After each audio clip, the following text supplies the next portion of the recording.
Videos देखने के लिए सब्सक्राइब करें जनसत्ता.com, बेल आइकन दबाकर पाएं लेटेस्ट नोटिफिकेशंस।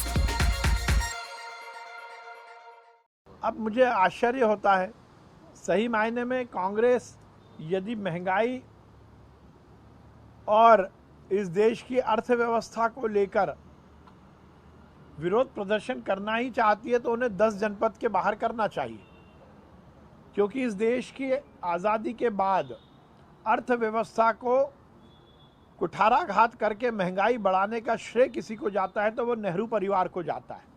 महंगाई एक दो दिन में नहीं बढ़ती, अर्थव्यवस्थाओं की नींव एक दो दिन में नहीं रखी जाती। 15 अगस्त 1947 को लाल किले की प्राचीर से जवाहरलाल नेहरू जी ने जो भाषण दिया था, उसी भाषण की गलती के कारण इस देश की अर्थव्यवस्था बिगड़ी है। हमारी सरकार ने, नरेंद्र मोदी जी ने तो पिछले 6-7 सालों में इस देश की अर्थव्यवस्था को सुदृढ़ किया है। इस देश की अर्थव्यवस्था में जनधन योजना के माध्यम से गरीब जनता का समावेश किया है। पहले नेहरू परिवार के कारण और कांग्रेस के कारण इस देश की अर्थव्यवस्था चंद उद्योगपतियों के तक सीमित थी। टाटा, अंबानी जैसे लोग ही या बिरला जैसे बड़े बड़े उद्योगपति ही अर्थव्यवस्थाओं पर कब्जा करके रखते थे।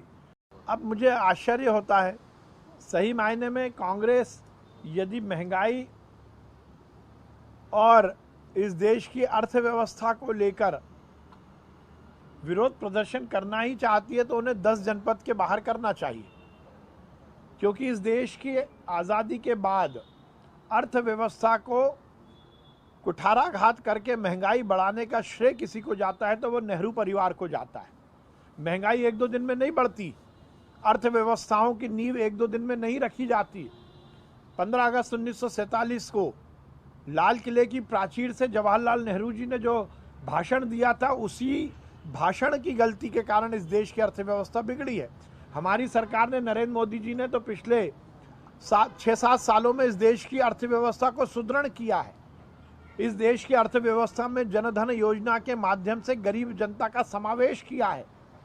पहले नेहरू परिवार के कारण और कांग्रेस के कारण इस देश की अर्थव्यवस्था चंद उद्योगपतियों के तक सीमित थी। टाटा, अंबानी जैसे लोग ही या बिरला जैसे बड़े बड़े उद्योगपति ही अर्थव्यवस्थाओं पर कब्जा करके रखते थे।